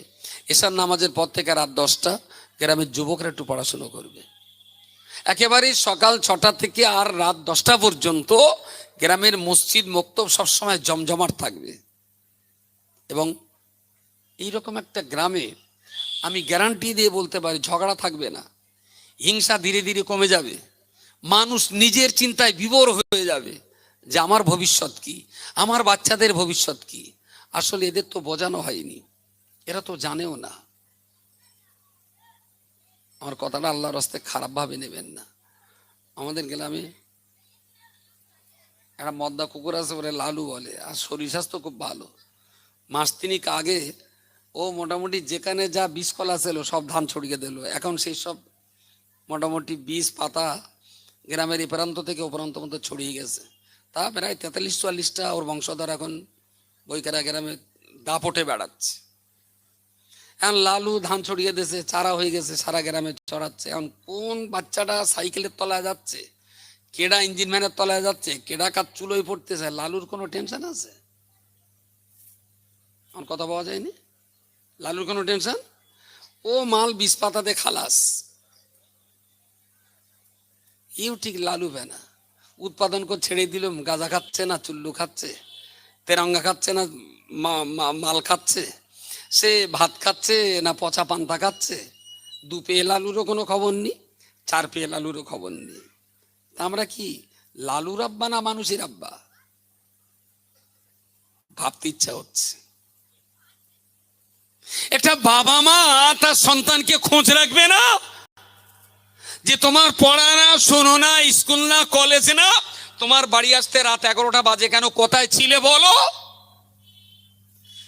বললে ভাই বেশি শাসন করতে গেলে ছেলে পিলে হয়তো লাভিয়ে দেবে। আপনি দেখ না, তোর মতন বাবা শুধু লাভিয়ে দেবে কেন, বুকের খাঁচা লাথি মেরে লাভিয়ে দিক, কারণ তুই তো সন্তানের ছোট বয়সে বাপ মা চেনাসনি। ওই বাচ্চাটা যেদিন 3 বছর বয়স ছিল সেদিন যদি মক্তবে পাঠাতে, তাহলে মক্তবের মাওলানারা ওর মাথায় ঢুকিয়ে দিত, তুমি হাফেজ, কারি, মাওলানা, পীর, ডাক্তার, মাস্টার, ইঞ্জিনিয়ার যাই হও না কেন, তোমার জান্নাত তোমার বাপ মার পায়ের তলায়। 3 বছর বয়সে সন্তানের মাথায় যদি ঢুকিয়ে দিতে, সন্তানের হিম্মত ছিল না বাপ মার মুখের উপরে কথা বলার। তুমি তো তোমার বাচ্চার মাথায় সেগুলো ঢোকাওনি, তাহলে বাচ্চা কেন তোমাকে আজকে ধমকাবে না, চমকাবে না? খুবই দুঃখজনক। প্রজন্ম তো যা সর্বনাশ হওয়ার হয়েছে, অন্তত একটু এখনো যদি একটু ঘুরে দাঁড়ান, আমি এখনো বিশ্বাস করি যদি একটু শিক্ষিত মানুষ, একটু সমাজ সচেতন মানুষ, একটু উদার আর মুক্তমনা মানুষ, যুবক ছেলে যারা, এরা যদি সবাই মিলে একটু চেষ্টা করে যে গ্রামটা আমার, এই গ্রামটা ভালো থাকলে আমি ভালো থাকতে পারবো, এই পাড়াটা ভালো থাকতে পারলে আমি বাচ্চা কাচ্চা নিয়ে ভালো থাকতে পারবো, এই সমাজটা ভালো হলে আমিও ভালো থাকতে পারবো, তো সবার জন্য আমার একটু সময় দেওয়া উচিত। সব জায়গায় পয়সা দেখলে হবে? আমি তো মানুষ, আপনি তো মানুষ, তাহলে মানুষের জন্য একটু ফ্রি সার্ভিস থাকবে না?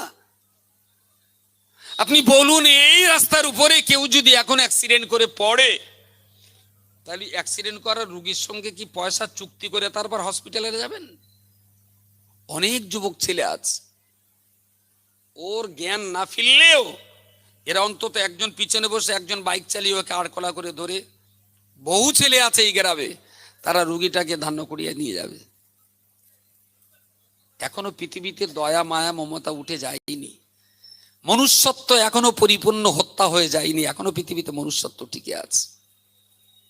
তো ফিজিক্যাল অ্যাক্সিডেন্ট হলে যদি এতটা সেবা করেন, তাহলে সফট কপির যে অ্যাক্সিডেন্ট, হিউম্যানিটির যে দুর্ঘটনা, মানবতার যে অপমৃত্যু ঘটছে, এ ব্যাপারেও তো যুব সমাজের স্যাক্রিফাইস করা উচিত। আপনারা যদি একটু ভাবেন, অভিভাবকরা যদি একটু ভাবেন, আমি বিশ্বাস করি এই সমাজ আবার পাল্টানো যাবে। আমাদের কাছে হুমকি নেই, ধমকি নেই, ঝগড়াঝাটি নেই, ভয় দেখানো নেই, গালিগালাজ নেই। আমরা কাউকে লোভ দেখাতেও পারবো না, ধমকানি আর চমকানিও দিতে পারবো না। শুধু এতটুকুই আছে, সেটা হলো ভালোবাসা, সেটা হলো শ্রদ্ধা, সেটা হলো মহব্বত।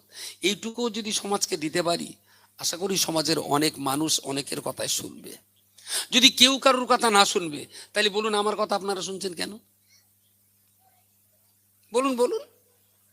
যদি পৃথিবীতে কেউ কারোর কথা না শুনবে, তাহলে এই ঠান্ডা আপনার বাড়ি থাকার কথা, আপনি বা বাড়ি সে লেপকাতা কম্বল ছেড়ে দিয়ে চটে বসে আমার কথা শুনছেন কেন? তাহলে এখনো তো বলার লোকও আছে, শোনার লোকও আছে। আমি যেমন বলছি, আপনিও যদি কথাগুলো নরম ভাবে বলতে শেখেন, আমি আশা করছি আমার কথা যদি মানুষ শুনে, আপনার কথাও মানুষ শুনবে। আমার লোকে হয়তো 200 লোকে শুনছে, আপনার কথা দুজনে শুনবে। আপনার কথা দুজনে শুনুক, আরেকজনের কথা দুজনে শুনুক, আরেকজন দুজন করে নিক। তাহলে আমি একা যদি 50 জনকে শোনাতে পারি, বোঝাতে পারি, তাহলে আপনারা 25 জন মিলেও তো 50 জনকে বোঝাতে পারেন। মনে রাখবেন, জ্ঞানীরা বলেছেন 10-এর লাঠি, 10-এর লাঠি, বর্ষাকালে 10 জনের হাতে 10টা লাঠি থাকলে সবার উপকারে আসে। কারণ ওই লাঠি দিয়ে ঠেকু দিয়ে তারা স্লিপ পড়ে যাওয়া থেকে, এই করছি দেখ না, এমন না, এখনো 5 মিনিট। ওই লাঠিটা আমাদের বর্ষাকালে স্লিপ থেকে বাঁচার জন্য খুব কাজে লাগে। তো সেই লাঠিটা যদি সবাই মিলে একজনের হাতে দেয়, তাহলে একটা একটা করে সবার কাছে থাকলে উপকার, আর একটা করে সবাই একসঙ্গে করে যদি 10টা একজন ঘাড়ে যায়, তখন হয় অপকার, বোঝা। ওদিকে স্লিপ, এদিকে বোঝা। আমি বলছি সবাই যদি আমরা অল্প অল্প করে ভাগ করে নিই না, তাহলে আমরা সবাই হাঁটতেও পারবো ভালো, আর এটা কারোর জন্য বোঝাও হবে না। তো আমাদের সবাইকে দায়িত্ব নিতে হবে। জানবেন, ইসলাম ব্যক্তি কেন্দ্রিক কোনো ধর্ম না। আল্লাহ কিন্তু বলেছেন কু আনফুসাকুম ওয়া আহলিকুম নারা। ইসলাম কিন্তু এটা বলেনি যে তুমি একা নামাজ রোজা করে জান্নাতে যাও। ইসলাম বলেছে তুমি নিজে বাঁচো, তোমার সন্তান সন্ততি, আত্মীয় স্বজন, প্রতিবেশী, তাদেরকেও জাহান্নাম থেকে বাঁচাও। আপনি নামাজি, আপনি রোজাদার, আপনি সত্যবাদী, আপনি হালালখোর, আপনি প্রতারক না, আপনি ঠকবাজ না, আপনি ভালো জীবন যাপন করেন, কিন্তু আপনার বাচ্চাটা একটু চুল্লু খায়। আপনি কি মনে করছেন ওই বাচ্চা চুল্লু খাবে, আপনি তারে কিচ্ছু বলবেন না, অথচ আপনি নামাজ কালাম পড়ে জান্নাতে যাবেন, এটা কিন্তু হবে না। আপনার নিজস্ব ইবাদতের জন্য আপনি যতটা মেহনত করছেন, আপনার বাচ্চাটাকেও, আপনার ছেলে মেয়েকে, আপনার বাড়ির চারপাশে প্রতিবেশী যারা আছে তাদেরকেও বলে বুঝিয়ে জান্নাতে নিয়ে যাওয়ার চেষ্টা সারা জীবন করে যেতে হবে আপনাকে। সারা জীবন চেষ্টা করে যদি কেউ আপনার ডাকে না ফেরে, আপনি আল্লাহর কাছে জবাব দিতে পারবেন। কিন্তু আপনি যদি তাদের জন্য চেষ্টা না করেন, আপনার ব্যক্তিগত আমল নিয়ে আপনি জান্নাতে যেতে পারেন না।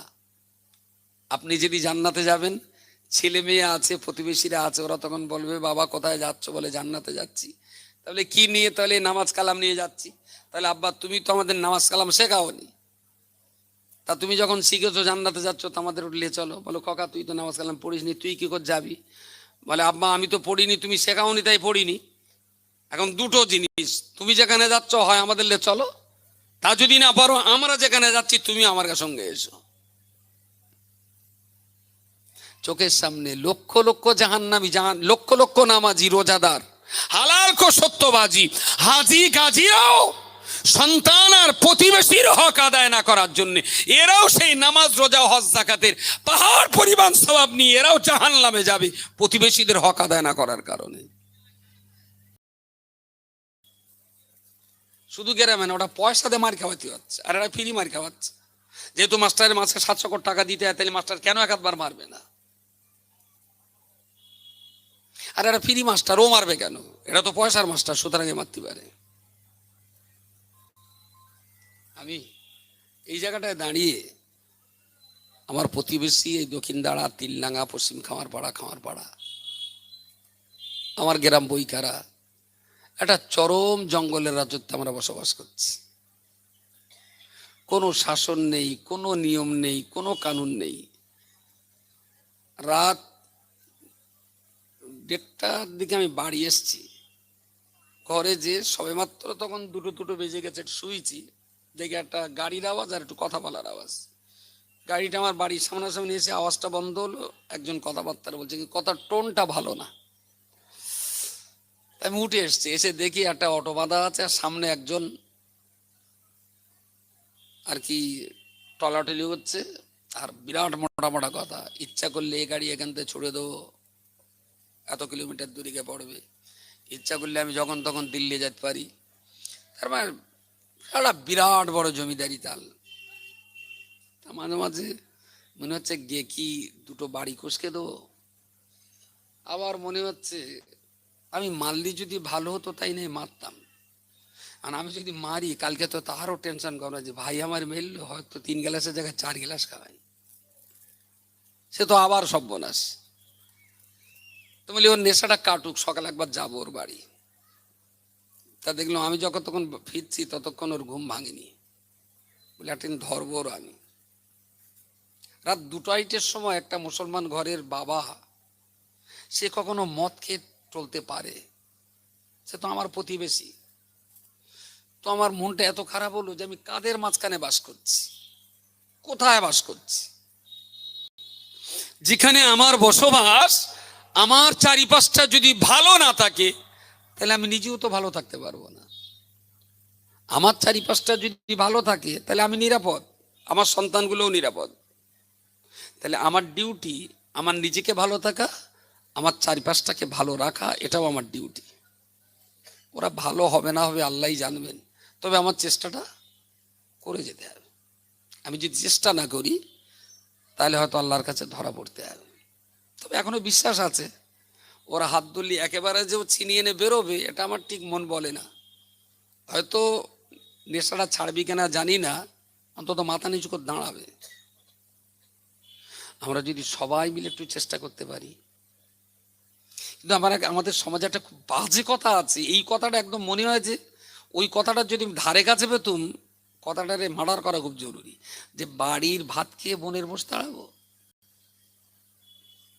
যে মদ খাচ্ছে ও তো আমার ছেলে না, যে জুয়া খেলছে ও তো আমার মেয়ে না, যে চুল্লু খাচ্ছে ও তো আমার ভাই না।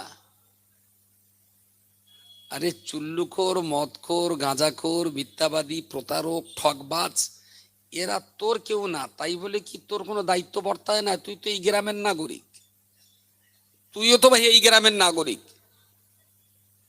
তাহলে পাপ, খারাপ, নোংরামিটা আপনি এগিয়ে আসুন, আমিও এগিয়ে আসি, সবাই মিলে একটু চেষ্টা করলে হয়তো আমরা কিছুটা হলেও সাফ করতে পারতাম। কিন্তু মানুষ, কিছু শিক্ষিত ঠান্ডা জামার বুদ্ধিজীবী শয়তান আছে, ওদের ভাবনা চিন্তা এইরকম, এই পাড়ার ভেতরে তো আমার ছেলেটাই তো বিয়ে পড়ছে, আর এরা সবাই যদি পড়ে তাহলে চাকরিতে বিরাট কম্পিটিশন হবে, আমার ছেলে চাকরি নাও পেতে পারে। সুতরাং এরা জাহান্নামে যায় যাক, আমার ছেলেটা একা পড়ুক, তাহলে কম্পিটিশন কম থাকবে, আমার ছেলে চাকরিটা। এরম কিছু শিক্ষিত শয়তানও আছে গাঁ গ্রামে। ওই একটা পাখি আছে না, ওই চৈত্র বৈশাখ মাসে যখন পানি না হয় না, ওই হট্টিটি পাখি না কি বলে আমাদের ভাষায়, কি বলে ওর, ওই পাখি বলে না? ইমাম গাজ্জালির একটা বইতে পড়ছিলাম, ওই পাখির বাসায় ও যখন শোয় এরকম ওর দুটো পা আকাশমুখ করে দিয়ে শোয়। ও ডান দিকে বাম দিকে কাতেও শোবে না, উবড়ে শোবে না, ও চিত হয়ে থাকবে আর পা দুটো আকাশমুখ। হ্যাঁ, পরে জিজ্ঞেস করা হলো তুই এরকম পা উপরের দিক যে শুস কেন? তবে তুই আকাশ যদি ঘাড়ে পড়ে সেই জন্য পাড়া তুলে রেখেছি, আকাশ ভেঙে পড়লি ঠেকাবো তাই। হট্টাটি পাখির চিন্তা আর এই ভদ্রলোকের চিন্তা প্রায় একরকম। এরা আমার ছেলের কম্পিটিশনে আসবে, আমার ছেলের চাকরি পেতে কষ্ট হবে, সেই জন্য পরে আমার কাছে একা পড়ুক, করা সব জাহান্নামে যাক। সবাই মিলে যদি আমরা চেষ্টা করি যে আমার মহল্লাটা এমন হোক, সব বাচ্চা স্কুলে যাক, সব বাচ্চাই মুক্তবে পড়ুক, সব বাচ্চাই এইচএস পর্যন্ত পাস করুক, সবাই দুটো হালাল রুটি রুজি অন্বেষণ করুক, আমার গ্রামের কেউ মদচুল লুটা না খাক, আমার গ্রামের কেউ প্রতারক ঠকবাজ তৈরি না হোক, আমরা সবাই মিলে আমাদের গ্রামটাকে একটা আদর্শবান গ্রাম হিসেবে গড়ে তুলতে চাই। আমি বিশ্বাস করি রাজনীতির বাঁধনের আড়ালেও ইচ্ছা করলে আমরা ভালো কাজগুলো করতে পারি। কিন্তু বললাম আমাদের সর্বনাশ করেছে একটাই কথা, যে বাড়ির ভাত খেয়ে বনের মোষ তাড়াবো, এইটা। আর যাই হোক, কোনো সভ্য ভদ্র রুচিশীল মানুষের নীতি এইটা হতে পারে না। সমাজবদ্ধ প্রাণী মানুষ হিসাবে সবাইকে নিয়ে স্বস্তিতে বেঁচে থাকার ডিউটি আপনারও যতটা, আমারও ততটা। আমি 4-5টা গ্রামের মানুষ আছেন, বাকিবুল্লাহ কোথায় গেল? করছি হাউস সাহেব কই? বাকিবুল্লাহ একটু ডাকো, আমরা অনেক দূর যেতে হবে। আর আমাদের বোধহয় আজকে সাইম সিদ্দিকী সাহেবের দাওয়াত আছে না? কটায় টাইম আছে ওনার? 8:30টায় ছিল, তাহলে এসে গেছে তো নিশ্চয়ই। তা এখন ওনার দেবেন? আমাদের হুজুর তো, মামা সাহেব তো বলিনি এখনো। হ্যাঁ, সাইম হুজুরি শেষ, তা এখন একটা বক্তার ডাকো। তো আমি বিদায়ের প্রাককালে যে কটা কথা বলেছি একটু মাথায় রাখুন। আব্বাকে দেখতাম ছোট বয়সে প্রত্যেক দিন দুপুরে খেয়ে ওই সাইকেলে একটা প্যাকেট বাঁধিয়ে ওতে বসে হুজুরির নামাজ শিক্ষা, দাদা হুজুরির একটা ওসিয়াতনামা, কলমাতুল কফর কেতাব, তরিকত দর্পণ একটা কেতাব নিয়ে তিলডাঙ্গা, খামারপাড়া, দক্ষিণদাড়া, জসাইকাঠি, আটঘরা, পান্তাপাড়া, এই সমস্ত গ্রামে গ্রামে উনি সেই গ্রামের মানুষদের মসজিদটিকে বলতেন এটা একটু পড়ো, এইভাবে একটু লেখাপড়া করো, এটা একটু জানো, এইভাবে ফাতিহাটা মুখস্থ করো। এই করে করে একটা দীর্ঘ জীবন তিনি কাটিয়েছেন। আমার বাবা তো সোনার চামচ গালে নিয়ে জন্ম নেয়নি, একেবারেই আপনাদেরই মতো। এই পিছনে মাঠ তো জামতলার মাঠ, এখনো বলে জামতলা, বেঁকে বই এখনো সেই নাম আছে তো। তা বেঁকে বই জামতলার মাঠে তো আমি তো আব্বার সঙ্গে নাঙল চষেছি, ওই মাঠে বসে 2 বাপ্পুই পান্তাও খেয়েছি অনেক সময়। তো সেই মানুষটাও জীবনে অনেক সময় দিয়েছেন। তারপরে তো তিনি একটা সংগঠন বানালেন সুন্নাতুল জামাত, সেইটা হতে হতে এখন অল ইন্ডিয়া সুন্নাতুল জামাত। অনেক কাজ বেড়েছে। এতগুলো প্রতিষ্ঠান, রিলিফের কাজ বলুন, আই ক্যাম্প বলুন, তারপরেই শীতবস্ত্র বা জামা কাপড় দান করা বলুন, গণবিবাহে বলুন, প্রচুর কাজ তো আল্লাহ রহমতে দেশের মানুষকে সঙ্গে নিয়ে এই কাজকামগুলো তো হয়েছে অনেক। আর এখন সবচেয়ে যেটা বেশি আমরা যত্ন সহকারে লক্ষ্য করছি সেটা হলো এডুকেশন ডিপার্টমেন্টটা। সব বাচ্চাই স্কুলে পড়তে হবে, সব বাচ্চাকেই মক্তবে আসতে হবে। তার একটা সিস্টেম হলো কেরালা মডেল ইসলামিক স্কুল। গ্রামে গ্রামে গ্রামের মক্তবগুলোকে আপডেট করতে হবে। আমাদের মক্তবগুলো হচ্ছে, তার বছরে কোনো পরীক্ষা নেই, তার সুনির্দিষ্ট কোনো সিলেবাস নেই, মক্তবগুলোতে কোনো ক্লাসিক্যাল সিস্টেম নেই, মক্তবগুলোতে কোনো কম্পিটিশান নেই, মক্তবগুলোকে দেখার কেউ নেই, পড়াশোনার উন্নতি অবনতির মূল্যায়ন করবার কোনো ভিজিটার টিম নেই। তাহলে পড়াশোনা কি হতে পারে বলুন?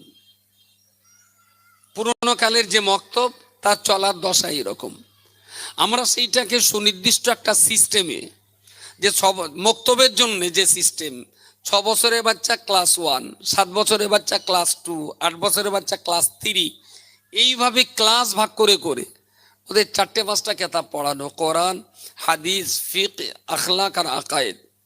1 থেকে নিয়ে উচ্চ মাধ্যমিক পর্যন্ত বাচ্চারা আমাদের মসজিদেই 5টা বিষয়ের প্রতিদিন 5টা ক্লাস করবে এবং বছরে 2টো তার পরীক্ষা হবে, বছরে একটা কম্পিটিশান হবে এবং মাসে মাসে আমাদের ভিজিটার টিম এই মক্তবগুলোকে ভিজিট করবে। 12 মাসের ভিতরে 9 মাস ক্লাস হয়, জেনুইন ক্লাস হয়। 9 মাসের সিলেবাস ভাগ করে দেওয়া, যে জানুয়ারি মাসে এই বই এত 20টা পড়াতে হবে, ফেব্রুয়ারি মাসে এই বইটা এত 20টা পড়াতে হবে, মার্চ মাসে এই বইটা এত 20টা পড়াতে হবে। নর্মালি যে মক্তবগুলো চলছে এর কোনো ভাগাভাগি আছে? পড়াশোনার কোনো বাপ মা আছে? কিচ্ছু নেই। এর জন্য পয়সা লাগে না। একটু গ্রামের যুবকরা একটু সময় দিলে একটা গ্রাম সুন্দর করে সাজানো যায়, গোছানো যায়। কিন্তু খুবই দুর্ভাগ্য, মানুষের কোনো চাহিদা নেই। একই ছাদের তলায় আমরা 6টা শিফটে একটা গ্রামের ডেভেলপমেন্টের জন্য ভাবি। সকাল 6টা থেকে 8টা 3 থেকে 7 বছরের বাচ্চাদের, 3 থেকে 6 বছরের বাচ্চাদের পড়াশুনো। আমরা 8টার সময় ওদের ছুটি দেব, ওরা গোসল করবে, খাবে, ICDS যাবে। সকাল 8টা থেকে 10টা এই 2 ঘন্টা প্রাইমারি লেভেলের বাচ্চা, ওরা 10টায় বাড়ি আসবে, গোসল করবে, খাবে, প্রাইমারি স্কুলে যাবে। বিকেল 2টো থেকে 4টে এই 2 ঘন্টা মায়েদের জন্য ক্লাস। গ্রামের যে সমস্ত মা, আমার এই গ্রামের মা, মহিলা, সাংসারিক জীবনে প্রতিষ্ঠিতা মা, তারাই প্রতিদিন 2 ঘন্টা আমাদের মক্তবে ইসলাম চর্চা করবেন। বিকেল 4টে থেকে 6টা এই 2 ঘন্টা হাই স্কুলের ছেলে মেয়েরা যারা 6 থেকে ক্লাস 2 উচ্চ মাধ্যমিক পর্যন্ত পড়বে, তার মানে 11 থেকে 18 বছরের ছেলে মেয়ে, ওরা আরবিলি হাই স্কুলে পড়তে পারে, LMS হাই স্কুলে পড়তে পারে, মহেশপুর হাই স্কুলে পড়তে পারে। ওরা বিকালে এসে 8 ঘন্টা ইসলাম চর্চা করবে আমাদের মসজিদে বা মক্তবে। মাগরিব থেকে এসা গ্রামের বয়স্ক মানুষরা জ্ঞান চর্চা করবেন, যাদের বয়স 50-এর উপরে। এশার নামাজের পর থেকে রাত 10টা গ্রামের যুবকরা একটু পড়াশুনো করবে। একেবারে সকাল 6টা থেকে আর রাত 10টা পর্যন্ত গ্রামের মসজিদ মক্তব সবসময় জমজমাট থাকবে। এবং এইরকম একটা গ্রামে আমি গ্যারান্টি দিয়ে বলতে পারি ঝগড়া থাকবে না, হিংসা ধীরে ধীরে কমে যাবে, মানুষ নিজের চিন্তায় বিভোর হয়ে যাবে যে আমার ভবিষ্যৎ কি, আমার বাচ্চাদের ভবিষ্যৎ কি। আসলে এদের তো বোঝানো হয়নি, এরা তো জানেও না। আমার কথাটা আল্লাহর রাস্তায় খারাপভাবে নেবেন না। আমাদের গ্রামে একটা মদ্দা কুকুর আছে, ওরে লালু বলে, আর শরীর স্বাস্থ্য খুব ভালো। 3 মাস আগে ও মোটামুটি যেখানে যা বীজ কলা ছিল সব ধান ছড়িয়ে দিল। এখন সেই সব মোটামুটি বীজ পাতা গ্রামের এই প্রান্ত থেকে ও প্রান্ত মতো ছড়িয়ে গেছে। তা প্রায় 43-44টা ওর বংশধর এখন বইকারা গ্রামে দাপটে বেড়াচ্ছে।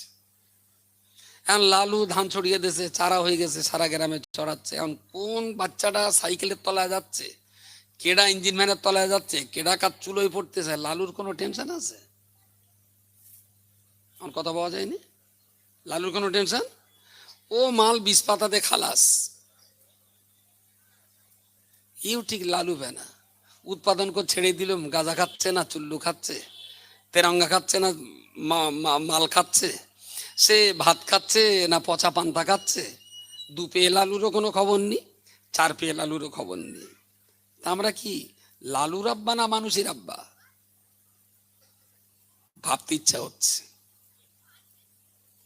একটা বাবা মা তার সন্তানকে খোঁজ রাখবে না যে তোমার পড়া না, শোনো না, স্কুল না, কলেজ না, তোমার বাড়ি আসতে রাত 11টা বাজে কেন, কোথায় ছিলে বলো? বললে ভাই বেশি শাসন করতে গেলে ছেলে পিলে হয়তো লাভিয়ে দেবে। আপনি দেখ না, তোর মতন বাবা শুধু লাভিয়ে দেবে কেন, বুকের খাঁচা লাথি মেরে লাভিয়ে দিক, কারণ তুই তো সন্তানের ছোট বয়সে বাপ মা চেনাসনি।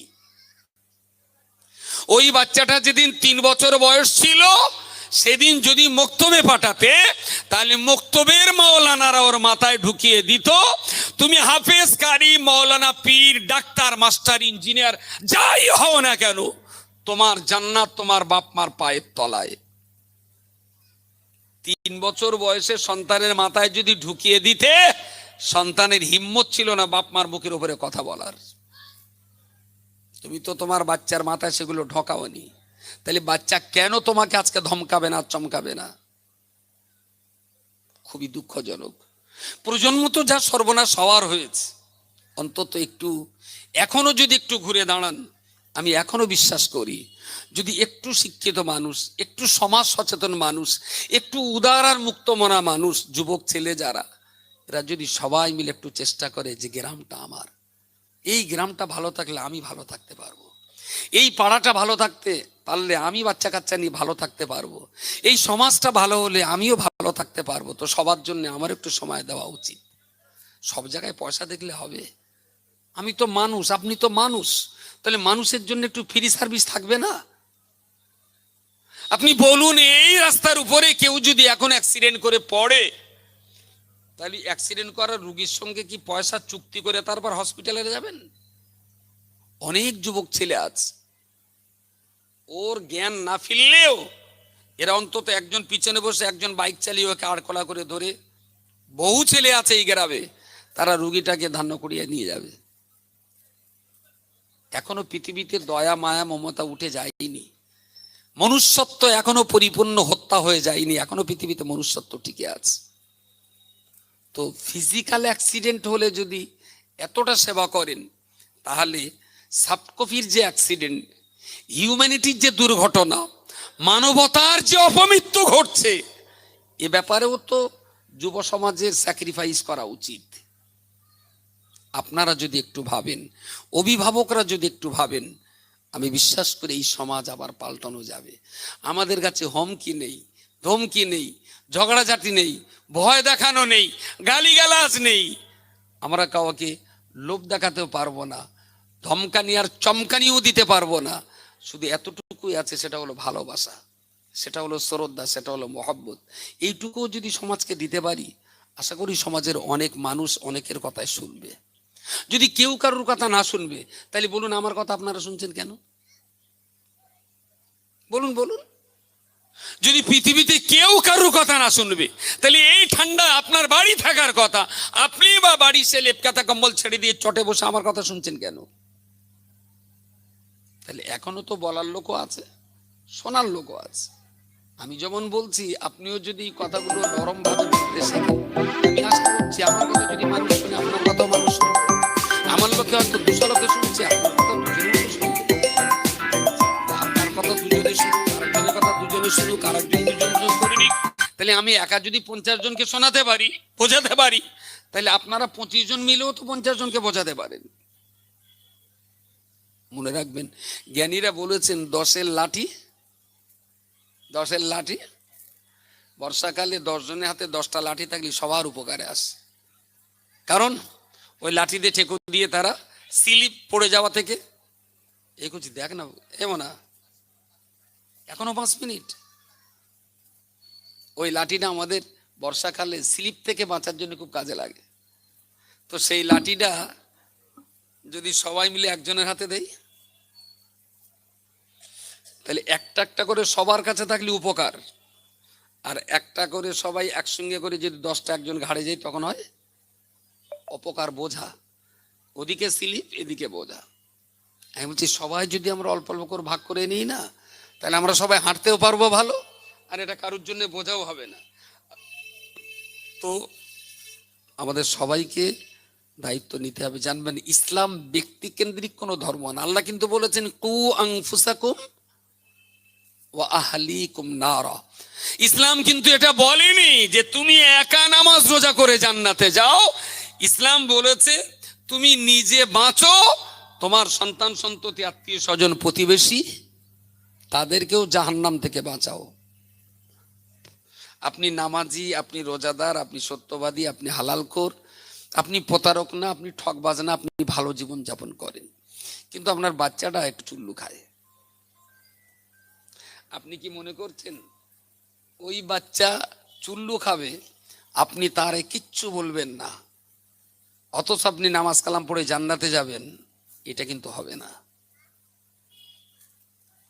আপনার নিজস্ব ইবাদতের জন্য আপনি যতটা মেহনত করছেন, আপনার বাচ্চাটাকেও, আপনার ছেলে মেয়েকে, আপনার বাড়ির চারপাশে প্রতিবেশী যারা আছে তাদেরকেও বলে বুঝিয়ে জান্নাতে নিয়ে যাওয়ার চেষ্টা সারা জীবন করে যেতে হবে আপনাকে। সারা জীবন চেষ্টা করে যদি কেউ আপনার ডাকে না ফেরে, আপনি আল্লাহর কাছে জবাব দিতে পারবেন। কিন্তু আপনি যদি তাদের জন্য চেষ্টা না করেন, আপনার ব্যক্তিগত আমল নিয়ে আপনি জান্নাতে যেতে পারেন না। আপনি যদি জান্নাতে যাবেন, ছেলে মেয়ে আছে, প্রতিবেশীরা আছে, ওরা তখন বলবে বাবা কোথায় যাচ্ছ? বলে জান্নাতে যাচ্ছি। তাহলে কি নিয়ে? তাহলে নামাজ কালাম নিয়ে যাচ্ছি। তাহলে আব্বা তুমি তো আমাদের নামাজ কালাম শেখাওনি, তা তুমি যখন শিখেছো জান্নাতে যাচ্ছ তো আমাদের উঠলে চলো। বলো খোকা তুই তো নামাজ কালাম পড়িসনি, তুই কি করে যাবি? বলে আব্বা আমি তো পড়িনি, তুমি শেখাওনি তাই পড়িনি। এখন দুটো জিনিস, তুমি যেখানে যাচ্ছ হয় আমাদের লে চলো, তা যদি না পারো আমরা যেখানে যাচ্ছি তুমি আমার সঙ্গে এসো। চোখের সামনে লক্ষ লক্ষ জাহান্নামী, লক্ষ লক্ষ নামাজি, রোজাদার, হালালখো সত্যবাজি, হাজি গাজিরাও সন্তান আর প্রতিবেশীর হক আদায় না করার জন্য এরাও সেই নামাজ রোজা হজ যাকাতের পাহাড় পরিমাণ সওয়াব নিয়ে এরাও জাহান্নামে যাবে প্রতিবেশীদের হক আদায় না করার কারণে।